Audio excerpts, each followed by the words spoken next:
Bapak dan Ibu yang dirahmati Allah, melanjutkan kajian tafsir surat An-Nisa ayat 43. Yang lalu kita sudah bahas bahwa kalau sedang mabok maka jangan dekat-dekat sama sholat.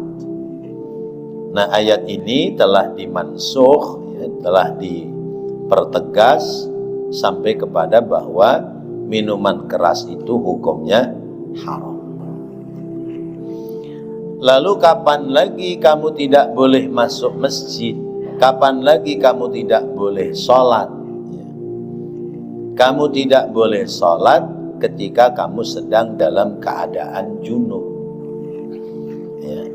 Jadi ketika kita punya hadas junub, hadas besar karena hubungan sebadan suami istri, kita tidak boleh sholat. Sebab pada saat itu berarti sedang punya hadas besar. Ada hadas besar, ada hadas kecil. Hadas besar menghilangkannya dengan mandi wajib. Hadas kecil menghilangkannya dengan berwudu. Dalam hal hadas besar itu ada beberapa. Pertama, 3 khusus perempuan. Lalu kemudian yang 3 lagi bisa laki-laki, bisa perempuan. Yang khusus perempuan 3 itu hadas besarnya adalah haid, wiladah, dan nifas. Perempuan yang haid punya hadas besar. Perempuan yang melahirkan punya hadas besar. Lalu perempuan yang sedang nifas, keluar darah sesudah haid, itu juga dia punya hadas besar. Bagi kaum laki-laki dan kaum perempuan juga, pertama adalah apa? Junub, hubungan sebadan suami istri, itu punya hadas besar. Lalu apalagi khurujul mani, keluar air mani. Keluar air mani, baik itu lewat hubungan sebadan atau lewat tidak sedang hubungan sebadan. Kemudian yang ketiga, ihtilam, mimpi. Tapi syaratnya mimpi, kalau bangun tidur celananya ada gambar pulonya. Celananya basah. Mimpi basah. Nah itu maka wajib untuk mandi hadas besar. Orang junub, dia tidak boleh sholat, dia tidak boleh pula masuk ke dalam masjid. Ya masjid, ya musola. Nah, bolehnya bagaimana? Illa abiri sabilin, kecuali sekedar lewat. Lewat itu berarti ketika masjid musola pintunya lebih dari 1. Misalnya musola Al-Hikmah ini pintunya 2, sebut 2 karena sebelah sana mentok. Jadi masuk dari sini, keluar dari sana, itu namanya lewat. Tapi kalau masuk dari sini, keluar dari sini, namanya apa?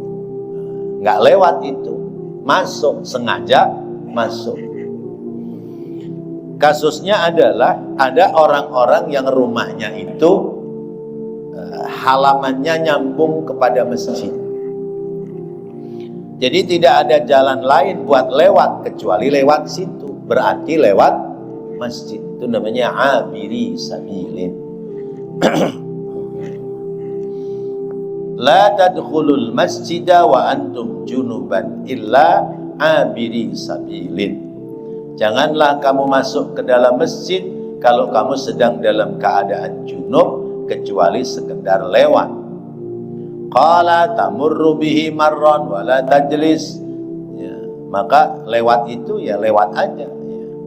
Wala tajlis, dan tidak duduk. Wala tajlisu, tidak duduk. Wala junuban illa abiri sabilin.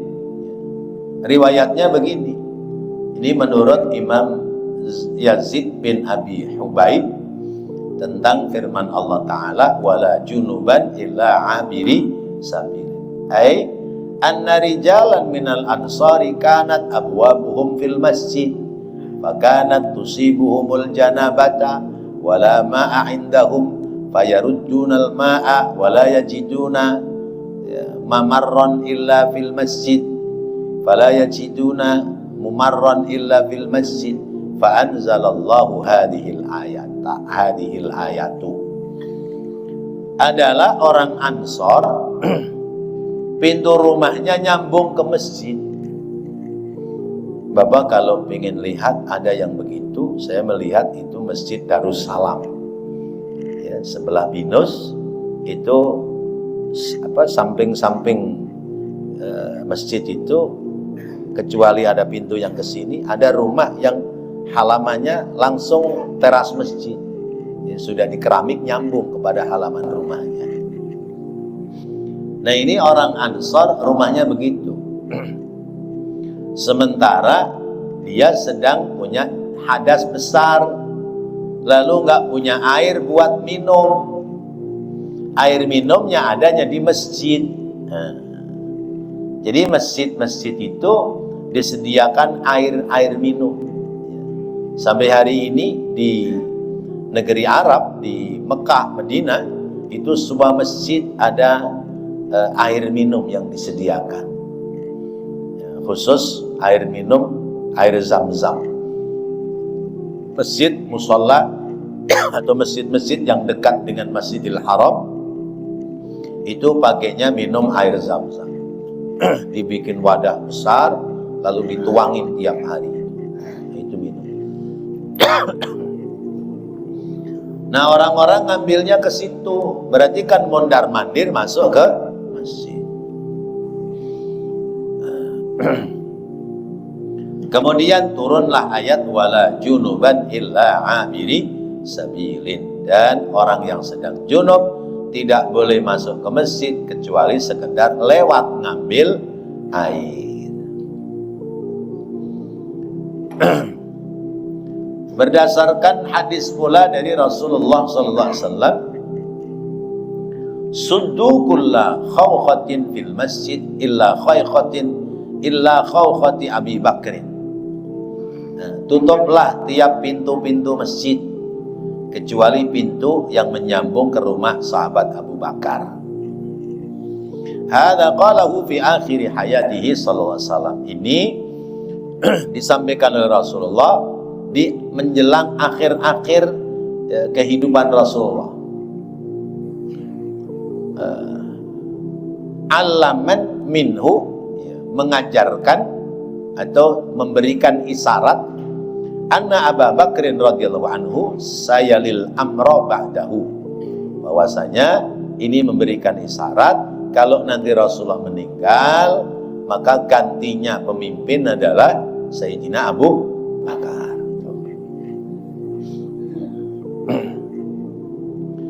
Wa yahtaju ila ad-dukhuli fil masjid katsiran lil umuril muhimmati, dan Sayyidina Abu Bakar banyak berhajat untuk masuk ke masjid karena ada urusan-urusan yang penting fima yasihhu lil muslimina, tentang hal-hal yang terkait dengan urusan orang Islam. Nah, maka memberikan pelajaran kepada kita yang namanya pengurus masjid itu kudu sering mondar-mandir ke masjid. Namanya pengurus musola, rumahnya jauh dari musola, nggak pernah datang ke musola, karpet rusak nggak ngerti, mix speaker kerepak-kerepek nggak tahu, lampu maci orang mudeng, pengurusnya jauh. Nah kalau pengurusnya deket ya nggak begitu, ini nggak nyindir, nggak nyindir.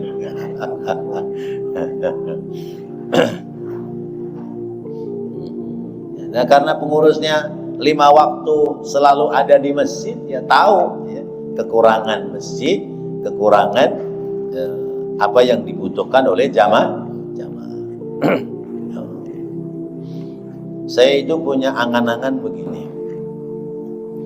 masjid itu masjid atau musola, saya berharap selesai sholat subuh itu sudah disediakan sarapan. Terus saya punya angan-angan begitu. Iya. Jadi selesai sholat subuh, jamaah yang sholat subuh prasmanan sarapan. Tidak boleh ngambil nyendok kecuali yang jamaah sholat subuh. Oh, itu saya punya cita-cita begitu, cuman belum tercapai. Ya Allah. Itu kira-kira kalau di Musola Al-Hikmah diadakan bagaimana?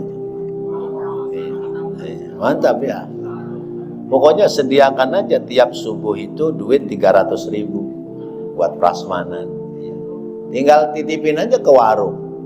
Warung 300.000 buat prasmanan, kira-kira 10 orang gitu. Ya, 10 orang ya? Kurang. Ya, 50 orang lah. Ya. 300.000 kalau sebungkus 10.000 udah 30 orang ya.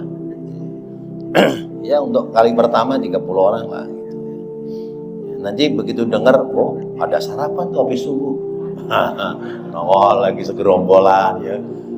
5 orang anaknya, bininya ya. Anaknya 3, bininya atau bawa juga jamaah. Nah, lumayan nih gratis. Warung payu karena kita nyerahkannya ke warung, jangan bikin sendiri. Biarin warung yang ngadain. Kita tinggal ngasih duit. Itu kayaknya luar biasa itu. Mantap itu.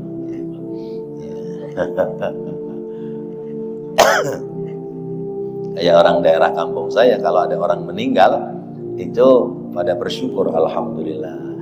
Sarapan pagi gratis selama seminggu. Karena ngaji kuburan. Ya, di kampung saya itu kalau ada orang meninggal, subuh ngaji kuburan. Selesai sholat subuh langsung yasin tahlil di kuburan. Rapi ngaji kuburan ke rumah orang yang meninggal.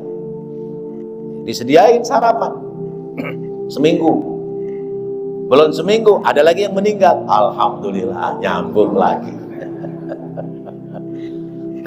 Makan gratis. Ya, Jumatan aja rame. Coba kayak malam Jumat terus menerus tiap malam. Ya Allah, biarin duit orang amali ini biar jadi pahala. Pokoknya habisin biar jadi amal pahala orang yang beramal. Terutama masjid-masjid ini. Kalau musola kan kasnya lebih kecil. Ya, masjid-masjid itu harusnya begitu. Tapi baru angan-angan ya.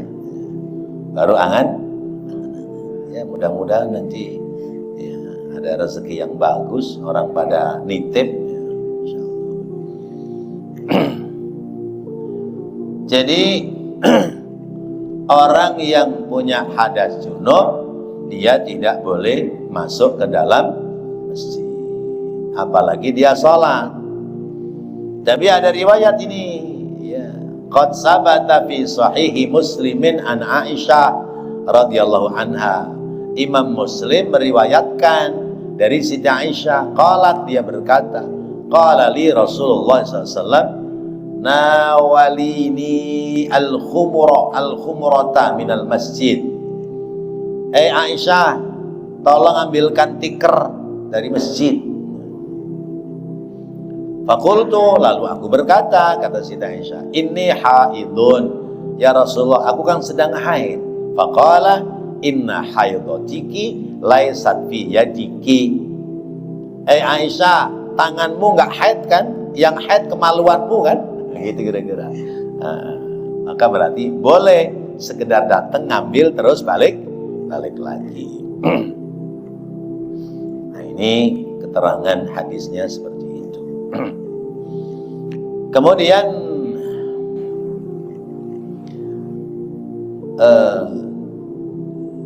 banyak riwayat yang lain seperti misalnya dari Imam Tirmidzi min hadis Salim bin Abi Hafsah an Adiyah an Nabi Sa'id Al-Khudri qala Rasulullah sallallahu bersabda Rasulullah sallallahu, ya Aliyu la yahillu li ahadin yajnubu fi hadhil masjid ghairi wa ghairika. Ali, orang punya junub itu nggak boleh masuk ke masjid ini kecuali selain daripada aku dan kamu. Jadi ada satu riwayat begini, jamaah sudah ngumpul sholat subuh, lalu Rasulullah datang, kemudian iqamat, Bilal iqamat. Begitu Bilal iqamat, kata Rasulullah, ntar dulu, aku ada yang lupa. Rasulullah pulang, kemudian balik lagi, rambutnya basah. Kira-kira bagaimana itu? Paham maksudnya? Iya, Bapak suka lupa nggak? Malam nyayur sama istri, iya, belum mandi, subuh udah nyelonong aja ke masjid, iya, lupa. Nah, itu kalau Rasulullah boleh, ya. Kata Rasulullah begitu. Jadi Rasulullah, tar dulu, pulang, kira-kira 5 atau 10 menit, ya. Kemudian balik lagi, rambutnya basah, berarti Rasulullah lupa mandi jinabah. Itu contoh. Kemudian wala junuban illa abiri sabilin hatta taghtasilu. Sampai kemudian dia mandi. Orang punya junub nggak boleh sholat, nggak boleh masuk ke masjid sampai dia kemudian mandi. Riwayat dari Imam Ahmad dan para imam hadis yang lain, an Abi Dzar, dari sahabat Abi Dzar, qala, dia berkata, qala Rasulullah SAW, bersabda Rasulullah SAW, as-sa'idu tayyibu tahurul muslimi wa illam yajidil ma'a ashri hijjajin fa idza wajadtal ma'a fa'amsishu bi basyarataka fa inna dzalika khairun laka. Kata Rasulullah, debu itu suci untuk umat Islam, ya. Jadi kalau tidak menemukan air untuk mandi, maka boleh pakai debu itu suci untuk orang Islam. Kalau kamu tidak menemukan air selama 10 kali haji, 10 kali haji berarti berapa tahun? 10 tahun, karena haji itu setahun sekali. Maka ya sudah, berarti kamu bersucinya dengan debu. Artinya di sini memberikan makna debu itu dalam hal tayammum bisa buat ganti mandi hadas besar, bisa juga buat ganti wudu hadas kecil, menghilangkan hadas kecil. Orang-orang yang ada di daerah-daerah yang langka air, ya. Kalau daerah Sumatera Barat itu ada kampung namanya Kampung Sulit Air. Dulu-dulunya memang nggak ada air di situ. Kalau di Jawa ya daerah Wonogiri itu, yang di gunung-gunung, lereng-lereng gunung tuh kalau musim kering kan nggak ada air itu. Itu berarti dia nggak pernah mandi, ya. Nggak pernah mandi. Lah terus boleh nggak hubungan suami istri? Hah? Boleh. Lah mandinya kepriben. Mandinya gimana? Tayamum. Ya. Ada air dikit buat cebok, ya, buat bersih-bersih. Udah itu tayamum. Ya. Itu namanya garingan. Itu garingan bener itu. Ya. Karena nggak pakai air. Ya. Nah, kecuali datang hujan atau ada air, baru kemudian tidak berlaku tayamum buat ganti mandi atau buat ganti wudu. Ya. Wala junuban illa abiri sabilin.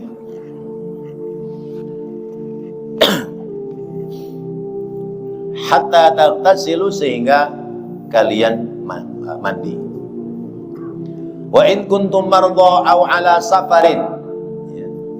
Sekarang kalau kamu sakit atau kamu dalam bepergian, ya. Jadi itu tadi urusan tidak boleh masuk ke masjid dan tidak boleh sholat Pertama adalah orang mabok sebelum datang khitab larangan mabok itu haram.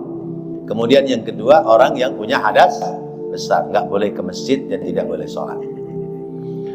Kemudian bagaimana dengan urusan bersuci? Kalau tadi itu hatta taghtasilu, sehingga kalian mandi, lalu kemudian bagaimana dengan orang-orang yang dalam bepergian atau dalam keadaan sakit lalu tidak bisa berwudu, bagaimana? Maka dijelaskan, wa in kuntum mardha aw ala safarin aw jaa ahadum minkum minal ghaiti aw lamastumun nisaa falam tajidu ma'an fatayammamu sa'idan thayyiba. Kalau kamu sakit atau kamu dalam bepergian atau kamu selesai dari buang hajat atau kamu menyentuh perempuan yang bukan muhrimnya, falam tajidu ma'an, kemudian kamu tidak menemukan air, fatayammamu sa'idan thayyiba, maka boleh diganti dengan tayammum, yaitu dengan debu yang suci. Ammal maradu al-mubihu litayammum fahuwa alladhi yakhafu ma'hu min isti'malil ma'i fawata udwin aw syayyini aw syayyinahin aw tadwilil bara'. Adapun sakit yang boleh bertayamum, yaitu orang yang takut kalau pakai air itu menjadikan sebab rusak badannya. Orang kena sakit cacar nggak boleh kena air, maka berarti dia boleh tidak pakai air, tidak boleh tidak berwudu, tapi dengan tayamum. Atau orang itu kena sakit panas atau sakit lupus, divonis oleh dokter pokoknya jangan boleh kesentuh air. Kalau kesentuh air fatal, bisa mati, meninggal. Nah itu boleh dengan tayamum sekalipun ada air. Atau menjadikan cacat, atau sebab tatwilul bara', ya. Kalau dia wudu maka kesembuhannya menjadi makin panjang. Sakit mata, ya. Mata lagi sakit itu nggak boleh kena air. Kalau kena air nggak sembuh-sembuh, maka boleh dengan tayammum. Wa minal ulama'i man jawwaza at-tayammum bi mujarradil marad li umumil ayah. Setiap orang sakit yang dia tidak kuat untuk tersentuh air, maka dia boleh bertayammum. Wa in kuntum mardha. Qala nazalat fi rajulin minal ansar kana maridan. Apabila kamu sakit, ini ayat kaitannya dengan seorang dari orang Ansar, dia sakit. Falam yastati' ayyakuma fayatawadda. Dia tidak mampu berdiri untuk berwudu. Walam yakun lahu khadimun. Dia tidak punya pembantu. Fayunawiluhu. Lalu dia mendatangi kepada Nabi. Fadzakara dzalika lahu. Lalu kemudian orang itu menjelaskan tentang masalahnya. Fa anzalallahu hadhil ayatu hadza mursalun was-safaru ma'rufun. Ini ceritanya ada orang sakit datang kepada Nabi, lalu kemudian Nabi mengatakan kalau kamu dalam keadaan sakit maka boleh bertayammum. Was-safaru, dan orang bepergian yang boleh tayammum ma'rufun la farqa bainat tawil wal qasir. Misalnya kita naik pesawat, pesawat ada debu nggak ya di pesawat ya? Nggak ada ya, debu dari mana pesawat? Orang jalanannya bukan di tanah, bukan di ruangannya ber-AC, jalannya di udara, tanah dari mana? Naik bus dah, naik bus. Ya. Kita naik bus itu nggak berhenti, airnya nggak ada. Masuk waktu sholat, mau sholat bagaimana? Tayammum. Itu safar, ya. Dalam perjalanan. La farqa bainat tawil wal qasir. Kemudian auja ahadum minkum minal ghaid. Orang yang habis BAB, ya, habis berak, habis kencing, berarti dia batal wudu. Karena itu dia tidak boleh melaksanakan sholat, ya, karena dia masih punya hadas, namanya hadas asghar, hadas kecil. Wa amma qauluhu aw lamastumun nisa. Jadi yang pertama tadi sakit, kedua bepergian, ketiga habis buang hajat, yang keempat kamu bersentuhan dengan perempuan lain. Makna lamastumun nisa, kamu bersentuhan dengan laki-laki lain, ini para ulama berbeda pendapat. Kalau pendapat Imam Syafi'i, lamastumun nisa itu artinya kamu bersentuhan dengan perempuan lain yang tidak pakai penghalang, ya. Kita tiba-tiba ada anak perempuan udah balik, ya, nyelonong sama kita, ngajak salaman padahal kita mau jalan ke masjid. Nah itu berarti batal wudu kita. Maka saya lihat dulu, nih anak mau salaman, masih kecil, oh berarti boleh, ya. Belum haid boleh. Tapi kalau udah gede, ya, apa itu payudaranya, teteknya udah mulai mengkel, ngajak salaman, itu kalau kata saya, tar dulu, saya ambil sorban, ya. Sorbannya sebegini, nah boleh salaman. Jadi terhalang oleh sorban, nggak batal gitu. Begitu Pak Man, jangan mentang-mentang kelihatan anaknya bening aja, salaman, ada salaman dicium lagi anak orang, ya. Iya, kalau di sini ada yang saya cium, cucu saya itu. Lamastumun nisa. Tapi imam lain ada yang mengatakan lamastumun nisa, bersentuhan dengan perempuan. Lamasa itu artinya hubungan sebadan. Jadi kalau senggolan doang nggak batal, ya. Yang batal hubungan sebadan, ya. Jima batal. Itu diantaranya menurut Imam Abu Hanifah. Nah kalau menurut Imam Syafi'i, bersentuhan itu maknanya ya senggolan. Nah batal itu kalau sengaja. Kalau nggak sengaja, nggak batal. Bapak sama istri udah selesai wudu rapi, begitu lewat simpangan kesenggol, itu nggak sengaja nggak apa-apa, terusin aja. Nah yang sengaja nyenggol batal, yang disenggol nggak batal. Makanya tuh anak-anak perempuan kalau wudu tuh kalau udah mau masuk ke musola ditadangin sama anak laki-laki. Oh batal lu. Ntar disenggol batal, wudu lagi sampai kainnya pada basah. Nah itu sesungguhnya dia nggak batal. Yang batal yang nyenggol. Tuh lamastumun nisa. Falam tajidu ma'an, kemudian kamu tidak menemukan air, fatayammamu sa'idan thayyiban, maka boleh tayamum dengan debu yang bersih. Lalu bagaimana cara tayamum? Pelajarannya sudah ya. Dulu kita kan sudah pernah belajar fikih. Kumur-kumur nggak tayamum? Kali debunya diambil buat kumur-kumur mulut gitu. Nggak begitu. Nawaitu tayammuma listibahadis salat. Saya niat tayamum untuk mengerjakan ibadah salat. Jadi tayamum itu cuman 2 kali pukulan. Pukulan yang pertama buat ngusap muka, ya. Pukulan kedua buat ngusap tangan sampai siku. Prakteknya bagaimana? Ya. Pukulan pertama blek muka, udah selesai. Ya, kita balik blek tangan kanan dulu. Ini di gini semua. Ini tangan kanan di atas tangan kiri. Blek. Taruh geser sampai siku, diputar. Nah, temukan jempol dengan jempol. Ini berarti yang tangan kiri sudah terpakai buat tangan kanan. Tangan kanan belum, maka tangan kanan tempelin di atas, tangan kiri di atas, tangan kanan di bawah. Plek. Separuh tangan geser, set, tarik, ketemukan lagi jempol dengan jempol. Udah selesai. Itu namanya tayamum.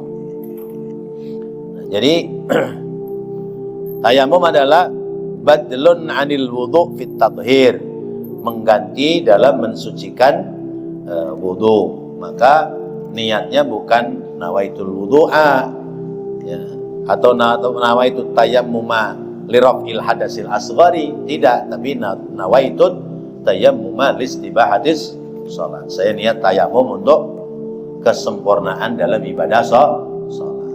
Nah, untuk detailnya tentu pelajarannya ada di pelajaran fikih. Ini pembahasan global tentang apa yang ada dalam kitab tafsir ini.